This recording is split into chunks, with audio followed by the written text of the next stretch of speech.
नमस्कार, मैं हूं योग शिक्षक सुनील भारद्वाज और हमारी यूजीसी नेट, वाईसीबी लेवल 1, 2, 3 इसके अलावा जितने भी योग के कॉम्पिटिटिव एग्ज़ाम हैं सभी की तैयारी इस चैनल के माध्यम से चल रही है और आप सभी का बहुत सारा प्यार हमें मिल रहा है। काफ़ी सारे मैसेजेस आ रहे हैं, सर इसके ऊपर वीडियो बनाए, ये इस चीज़ की हमें ज़रूरत है।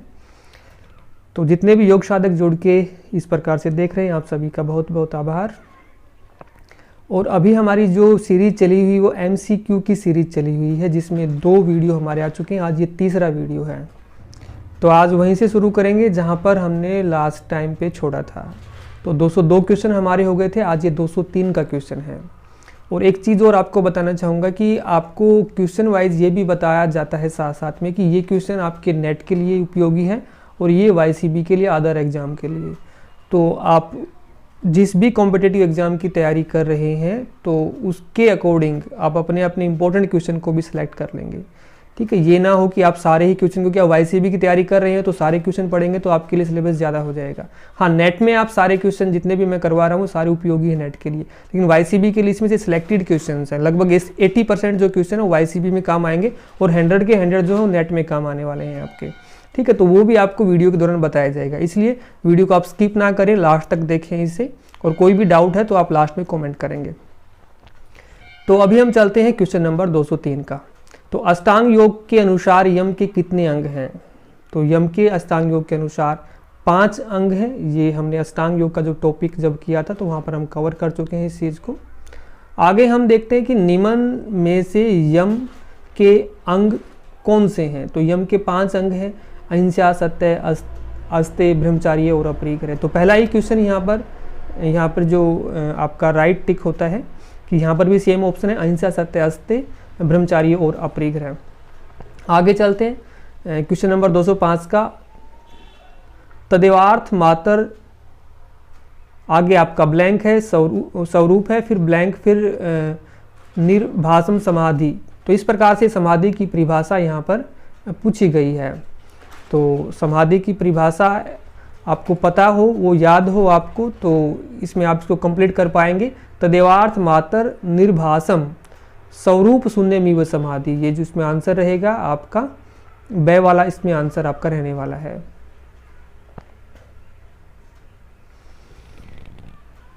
आगे है क्वेश्चन नंबर 206 का। त्राटक क्रिया का निरंतर अभ्यास कौन सी समाधि प्राप्त करने में सहायक है? तो त्राटक क्रिया का जो अभ्यास होता है वो लय योग जो समाधि है उसको प्राप्त करने में ये सहायक होता है।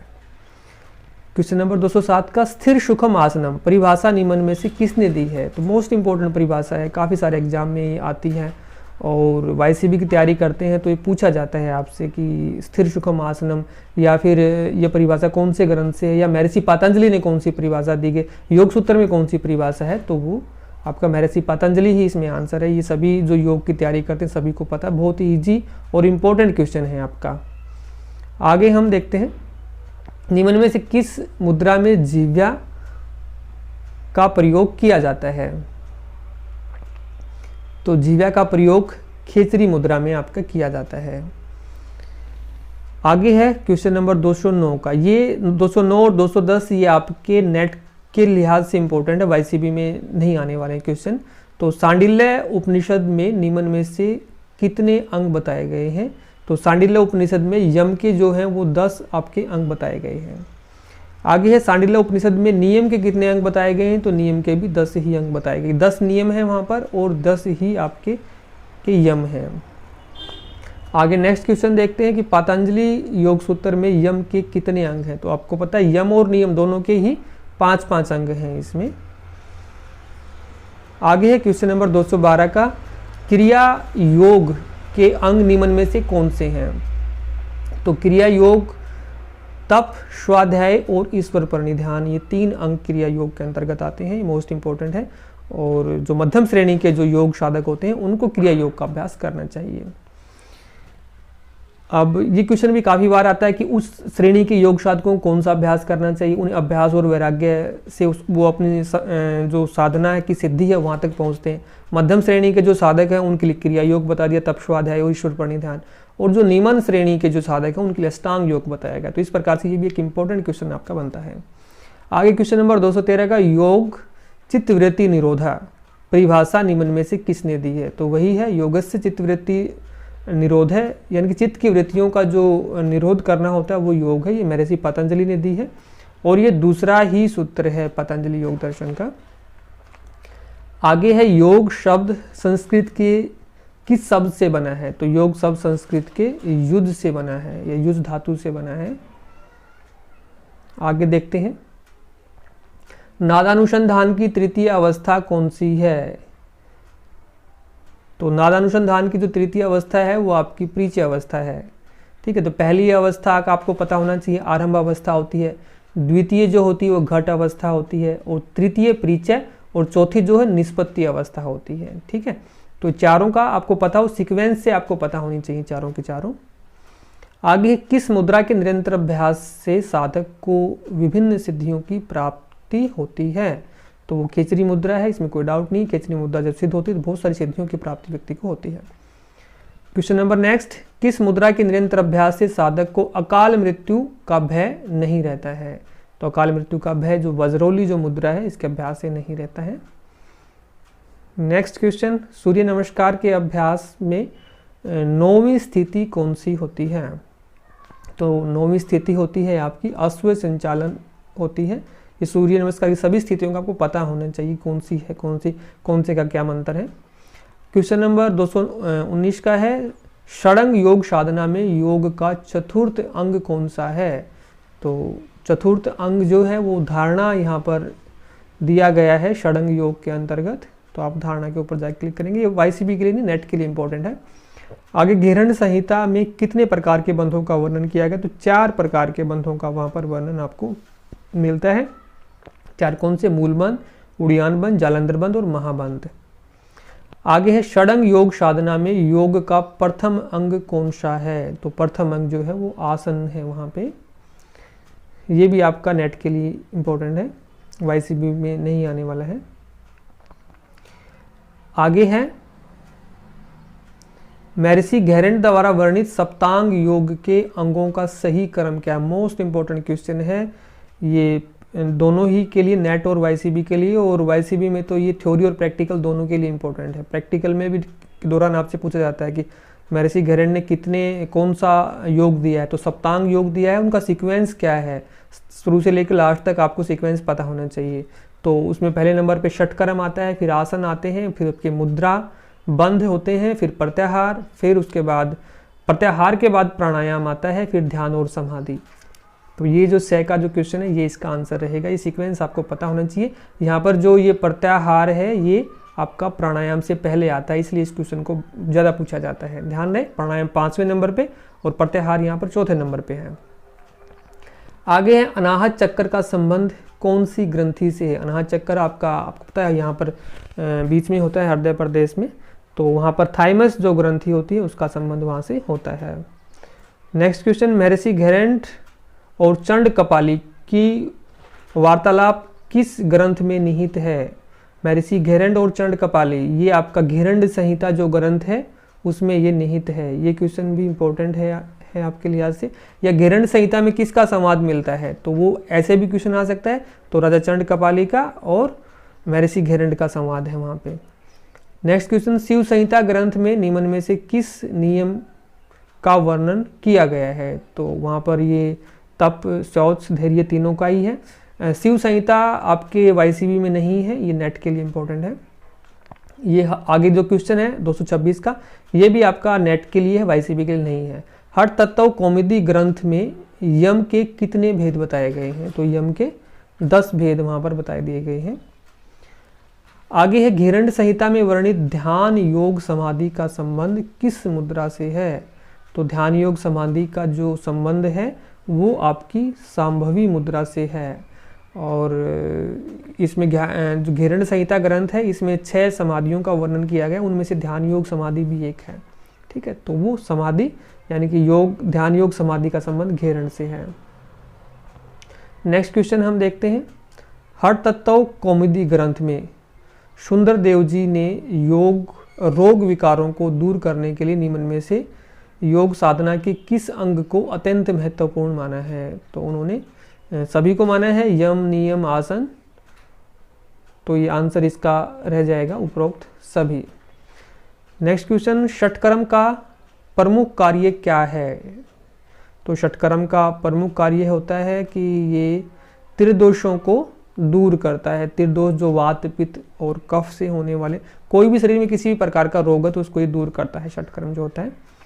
आगे, कपालभाति शब्द में भाति शब्द का क्या अर्थ है? ये मोस्ट इंपॉर्टेंट क्वेश्चन है दोनों ही लिहाज से, वाईसीबी और नेट के लिए। तो भाति का अर्थ होता है चमकना। कपाल जो आपका ये ऊपर वाला जो हिस्सा कपाल होता है और भाति का अर्थ होता है चमकना। ठीक, कपाल भाति के अभ्यास से चेहरे पे चमक आ जाती है आपके।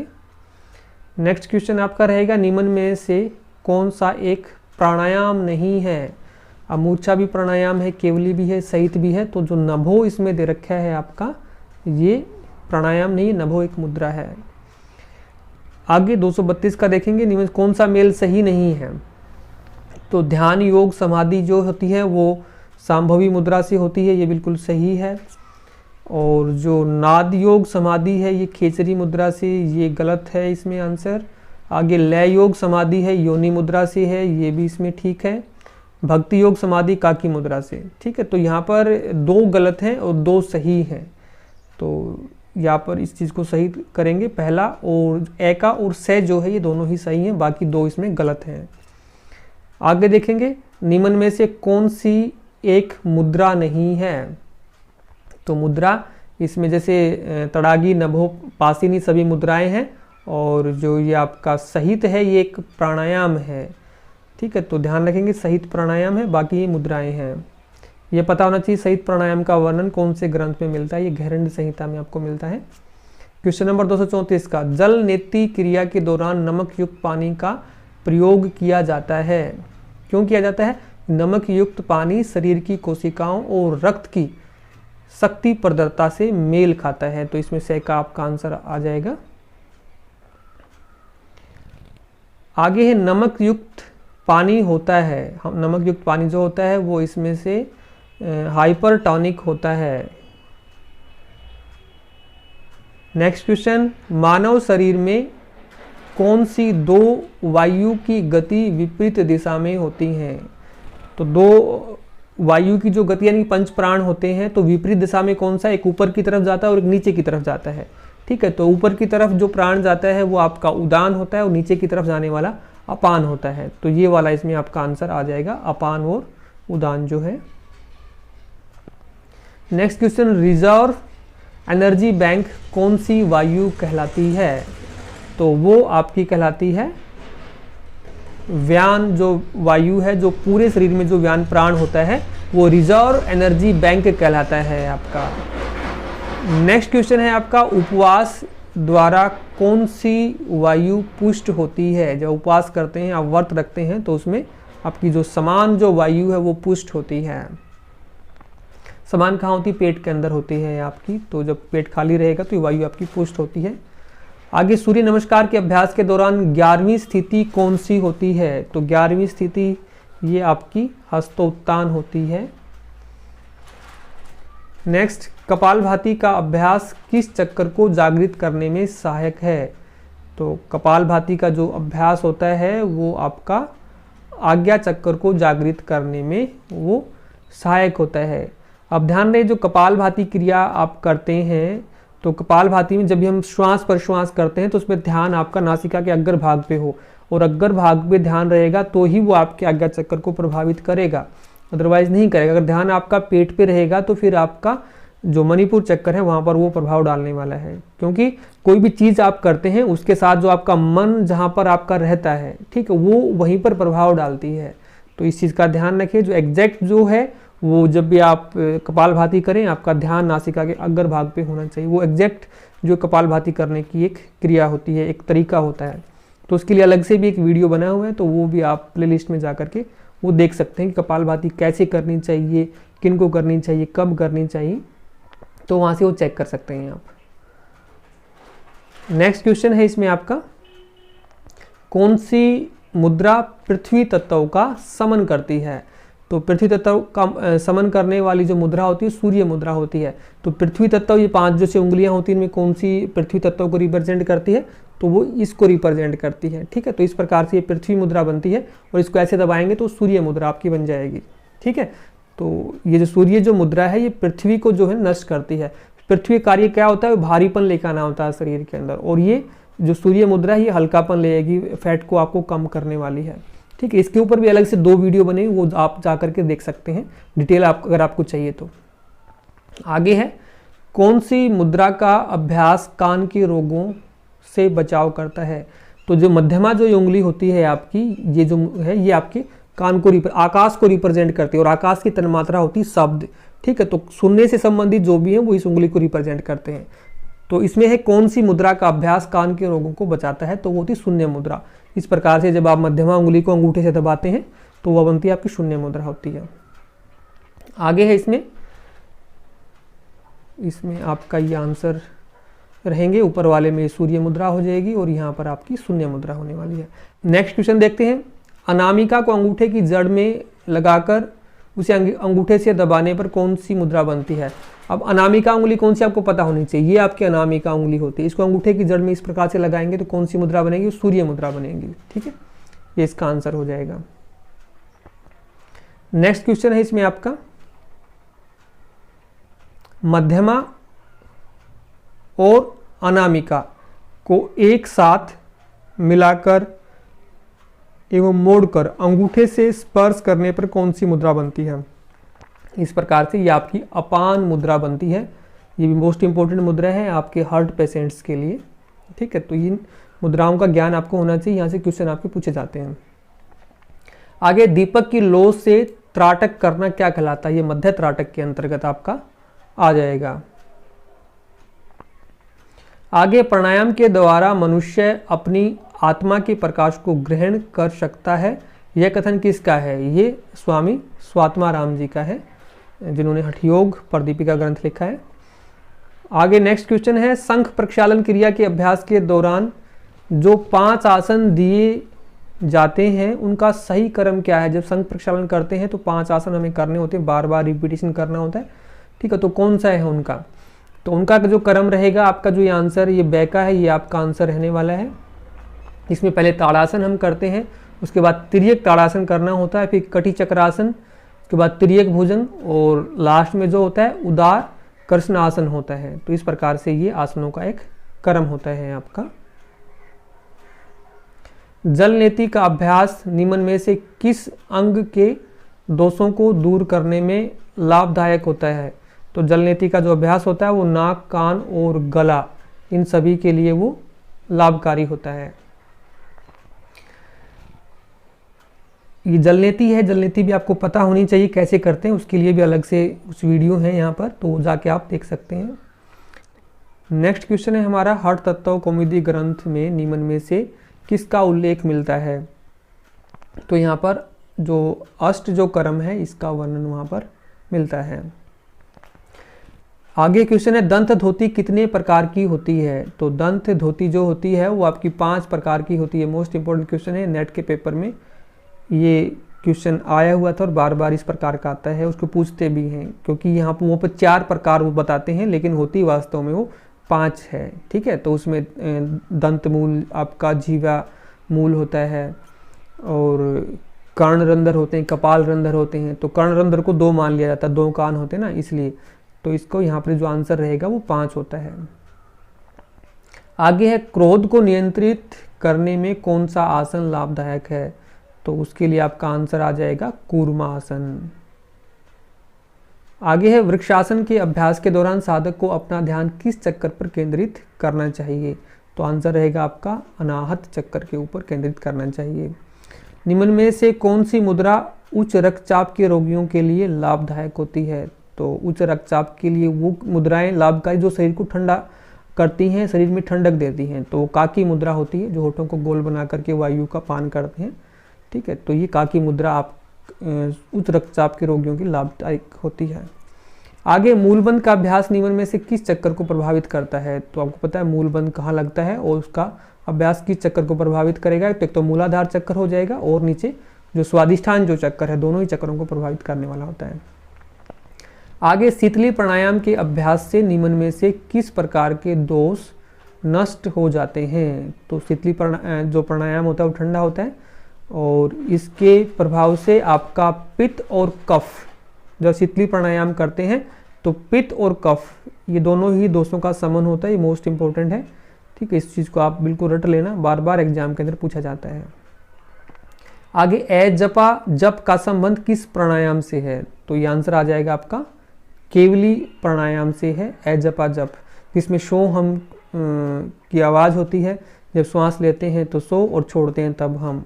इस प्रकार से 24 घंटे चलने वाला एक जप होता है, इसको ए जपा जप कहते हैं। जपा गायत्री इसको कहा जाता है। तो वो किस प्राणायाम से है? तो इसका संबंध केवली प्राणायाम से है। आगे है निम्न में से कौन सा एक क्रिया योग का अंग नहीं है? तो क्रिया योग को हमने देखा था क्या कौन कौन से होते हैं, तप, स्वाध्याय और ईश्वर प्रणिधान होते हैं। तो यहाँ पर आपका आ जाएगा जो संतोष है, ये इसके अंतर्गत नहीं आता है। नेक्स्ट है निम्न में से किसके अनुसार अपान व प्राण, रज व रेतस, सूर्य व चंद्र, जीवात्मा व परमात्मा का संयोग ही हठ योग है? तो ये जो क्वेश्चन रहेगा आपका योग सिखोपनिषद के अनुसार है। ये नेट के लिए इंपॉर्टेंट है, वाईसीबी के लिए नहीं है। आगे वस्ती क्रिया से शरीर की शुद्धि करना क्या कहलाता है? तो वस्ती क्रिया से शरीर की शुद्धि करना या ये बाह्य शुद्धि के अंतर्गत आपका आ जाएगा, ठीक है। बाह्य शुद्धि में दो प्रकार की शुद्धियाँ होती हैं, आंतरिक और बाह्य। बाह्य में शरीर की शुद्धि करना और ये जैसे वस्ती आदि के द्वारा मल की सफाई करना, धोती आप करते हैं, नेति आप करते हैं, तो बाह्य शुद्धि में ये आपके आते हैं। आगे निम्न में से कौन से आसन का वर्णन घेरंड संहिता और हठ योग प्रदीपिका दोनों में ही किया गया है? ठीक है, तो वो आपका आ जाएगा भद्रासन का वर्णन दोनों में ही मिलता है। दोनों आप वो आसनों की सीरीज है वो देख सकते हैं, उसके लिए स्पेसिफिक एक वीडियो मैंने बना रखा है, तो वो आप जाके देख सकते हैं प्लेलिस्ट में। तो नेक्स्ट क्वेश्चन है आपका निम्न में से किस आसन का वर्णन हठ योग प्रदीपिका में नहीं है? तो आ जाएगा गोरक्षासन जो है उसका वर्णन हठ योग प्रदीपिका में नहीं है, उसका घेरंड संहिता में आपको वर्णन मिलेगा। आगे है निम्न में से कौन सा कुंभक कुंडली जागृत करने में सहायक सिद्ध होता है? तो कुंभक का अर्थ होता है यहाँ पर प्राणायाम। तो आंसर आ जाएगा आपका भस्त्रिका जो होता है वो सहायक होता है। आगे उच्च कोटि के साधकों के लिए कौन सी साधना बताई गई है? तो वो अभ्यास और वैराग्य, इसकी चर्चा मैंने स्टार्टिंग में की थी आपसे। आगे कपालभाति का अभ्यास किस प्रकार के दोष से उत्पन्न रोगों का निवारण करने में प्रभावकारी है? तो कपालभाति किसके लिए होती है? कफ दोषों के लिए विशेष तौर पे लाभकारी होती है। जितने भी कफ दोष हैं सभी का शमन कपालभाति से होता है। नेक्स्ट है आपका देशबंध चित्तस्य धारणा, पंक्ति पतंजलि योग सूत्र के किस पाद से वर्णित है? तो ये आपका आ जाएगा विभूति पाद से, क्योंकि जब धारणा जब आती है, धारणा, ध्यान और समाधि, इन तीनों का वर्णन विभूति पाद में मिलता है। बाकी जो पहले 5 अंग बचते हैं उनका वर्णन साधन पाद में आपको मिलता है। तो विभूति पाद इसका आंसर रहने वाला है। आगे सूर्य नमस्कार अभ्यास के दौरान 7वीं स्थिति कौन सी है? तो 7वीं स्थिति आपकी हो जाएगी भुजंगासन। नेक्स्ट क्वेश्चन है सूर्य नमस्कार की 11वीं स्थिति के अभ्यास के दौरान कौन से चक्र पर ध्यान केंद्रित किया जाता है? तो 11वीं स्थिति कौन सी होती है? हस्तोत्तान आसन होती है, तो उसमें आंसर हो जाएगा विशुद्धि चक्र आपका। नेक्स्ट क्वेश्चन है हठ योग प्रदीपिका के किस उपदेश में नादानुसंधान का वर्णन मिलता है, यानी कौन से अध्याय में मिलता है? तो लास्ट जो अध्याय है उसका 4th अध्याय है, उसमें इसका वर्णन मिलता है। तो ये भी इंपॉर्टेंट है। नादानुसंधान के कितने पार्ट होते हैं? 4 होते हैं, ठीक है। कौन से अध्याय में इसका वर्णन मिलता है? तो यहाँ से भी क्वेश्चन एक आपका उठता है, तो इसको भी अच्छी प्रकार से आप डिटेल में जाके देख लेंगे। आगे है इंद्रियों को अपने बाहरी विषयों से हटाकर अंतर्मुखी करते हुए आत्मा की ओर मोड़ना क्या कहलाता है? तो आपको सभी को पता है, इसका आंसर रहने वाला है प्रत्याहार होता है। प्रत्याहार में क्या होती है? जो इंद्रियां बाहर की तरफ दौड़ती हैं उनको अंतर्मुखी करते हैं। नेक्स्ट क्वेश्चन 270 का है त्रैमेकेतर संयम, जब यानी कि जब तीनों चीज एक मिलती हैं, त्रैमेकेतर यानी कि जब तीनों चीज एक हो जाती हैं, धारणा, ध्यान और समाधि, वो संयम कहलाता है, ठीक है। तो संयम किन चीज़ों से मिलता है? तीनों चीज़ों से मिलके बनता है। इस चीज़ को आप याद कर लेना। नेक्स्ट क्वेश्चन है, किस आसन के निरंतर अभ्यास से व्यक्ति धैर्यवान बनता है और एकाग्रता में वृद्धि होती है? तो वो आंसर आपका आ जाएगा वीर आसन से। नेक्स्ट क्वेश्चन, एकाग्रता में कमी, उत्तेजित और अतिस्क्रिय व्यक्ति के लिए निम्न में से कौन सी मुद्रा का अभ्यास जो है वो लाभदायक होता है? तो वो इसमें आंसर आ जाएगा आपका जो वायु मुद्रा का अभ्यास उसके लिए लाभदायक होता है। नेक्स्ट क्वेश्चन आपका आ जाएगा, तत्तर प्रत्येक तांता ध्यानम, ये ध्यान की आपकी परिभाषा है, इसको आप याद करेंगे। अष्टांग योग को तो बिल्कुल आप रट लेंगे, आप कोई भी कॉम्पिटिटिव एग्जाम की आप तैयारी कर रहे हैं, परिभाषाएं हैं, कहाँ से कुछ भी वो पूछा जा सकता है। आगे हकार का संबंध किस नाड़ी से है? हकार का संबंध जो है वो सूर्य नाड़ी से है। हकार यानी कि सूर्य जो सवर होता है आपका, बायां जो सवर होता है उस संबंध है। और ठकार का पूछेंगे तो फिर वो चंद्र नाड़ी आपका हो जाएगा। नेक्स्ट क्वेश्चन है आपका, उच्च रक्तचाप एवं मानसिक रोगों से पीड़ित व्यक्ति के लिए कौन सा आसन लाभकारी है? तो जिनको उच्च रक्तचाप की दिक्कत रहती है, मानसिक रोगों से पीड़ित हैं, तो उनको शवासन का अभ्यास करना चाहिए इनमें से। आगे है, हठयोग प्रदीपिका में निम्न में से किस कुंभक का वर्णन नहीं है? कुंभक का अर्थ होता है प्राणायाम का, तो वहाँ पर केवली का नहीं है, केवली जो है वो आपके घृण संहिता में मिलता है। नेक्स्ट क्वेश्चन है, नवविवाहित और ग्रस्त व्यक्तियों को किस आसन का निरंतर अभ्यास नहीं करना चाहिए? तो वो होता है सिद्धासन का अभ्यास नवविवाहित और ग्रस्त व्यक्तियों को नहीं करना चाहिए। आगे सूर्य नमस्कार की 11वीं स्थिति हस्तोत्थान के अभ्यास के दौरान कौन से मंत्र का उच्चारण किया जाता है? तो ओम अर्काय नमः है। ये सूर्य नमस्कार को आप याद करेंगे, इनकी सभी की 11 की 11 जो इसके 12 के 12 जो पोजेज हैं और उन पोजों के नाम क्या क्या हैं, इसके अलावा उनके जो मंत्र हैं, बीज मंत्र हैं, कहाँ पर ध्यान करना चाहिए, वो सारी चीज़ें आप याद करेंगे। नेक्स्ट क्वेश्चन है, गोरख संहिता के अनुसार हंस के कितने भेद हैं? हंस यानी कि प्राण की जो वृत्तियां हैं उसके कितने भेद हैं?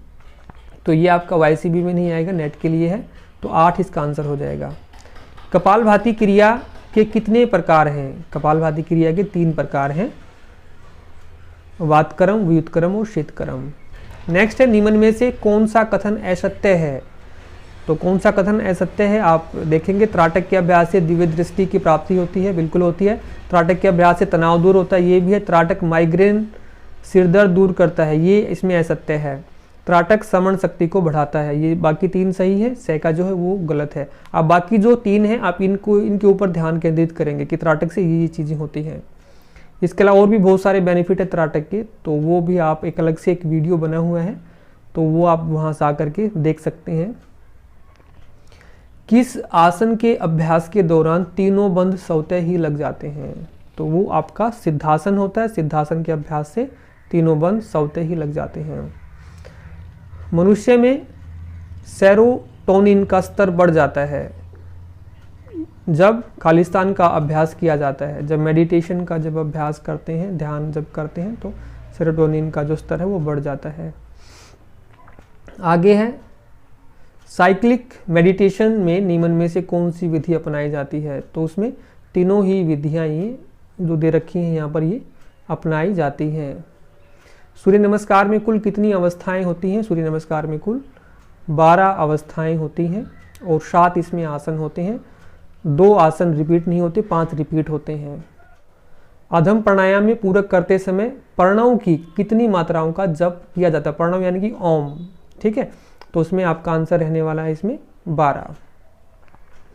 नेक्स्ट है, सांभवी मुद्रा का प्रयोग किस समाधि के दौरान किया जाता है?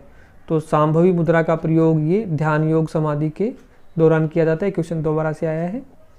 निम्न में से कौन सा मेल सही नहीं है?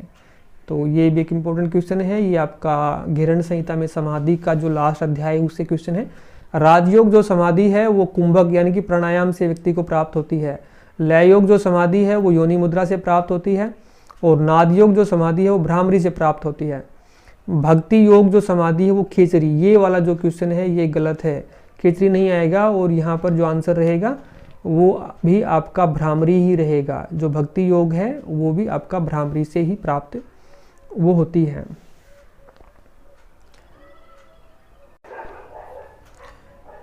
नेक्स्ट क्वेश्चन इसमें रहेगा प्रत्याहार। प्रत्याहार क्या होता है? इंद्रियों का बाहरी विषयों से विमुख होना, सही है। चित्त का अंतर्मुखी होना, ये भी सही है।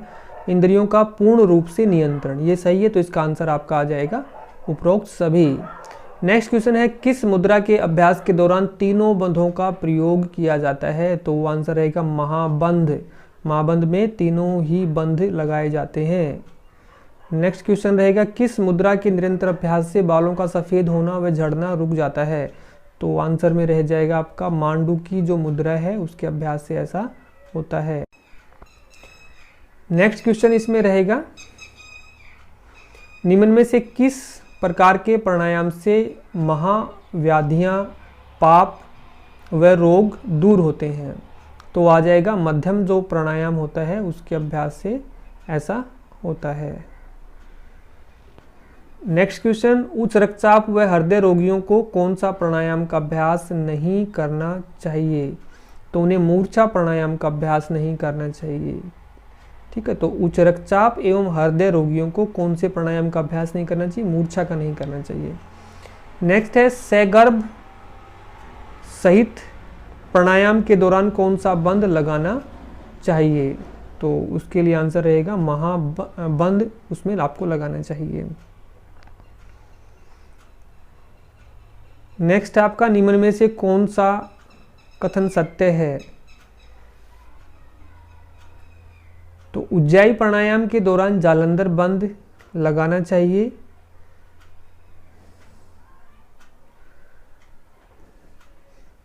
तो नेक्स्ट क्वेश्चन है निम्न में से कौन सा कथन सत्य नहीं है? तो उज्जाई प्राणायाम के दौरान जालंधर बंध लगाना चाहिए, ये कथन सत्य है आपका। उज्जाई प्राणायाम अनिद्रा रोग को दूर करता है, ये भी सत्य है। निगर्भ प्राणायाम हमेशा बीज मंत्रों के साथ ही करना चाहिए। और लास्ट में सगर्भ प्राणायाम के अभ्यास के दौरान पूरक जो है आपकी का बाएं नासिका से करना चाहिए, ये भी सत्य है। जो सैका है ये क्वेश्चन आपका असत्य है। निगर्भ प्राणायाम हमेशा बीज मंत्रों के साथ करना चाहिए, ये बगैर बीज मंत्रों के होता है। सगर्भ बीज मंत्र के साथ और निगर्भ बगैर बीज मंत्र के होता है।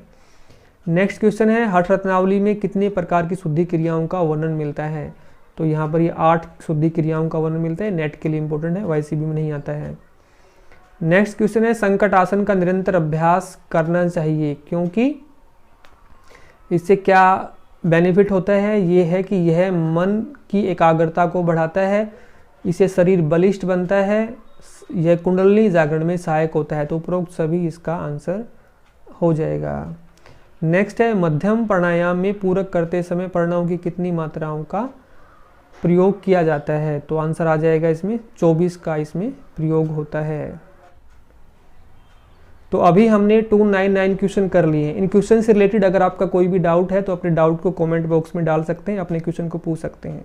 और ये चीज़ें आपको कैसी लग रही हैं आप बताएं। अच्छी लग रही हैं तो लाइक करें, शेयर करें, ताकि और जो योग साधक हैं वो भी इनका बेनिफिट उठा सकें। अगर पहली बार चैनल को देख रहे हैं तो चैनल को सब्सक्राइब करें ताकि आगे भी आपको इसी प्रकार की जानकारी मिलती रहे। धन्यवाद, फिर मिलते हैं किसी नए टॉपिक के साथ। जय हिंद, जय भारत।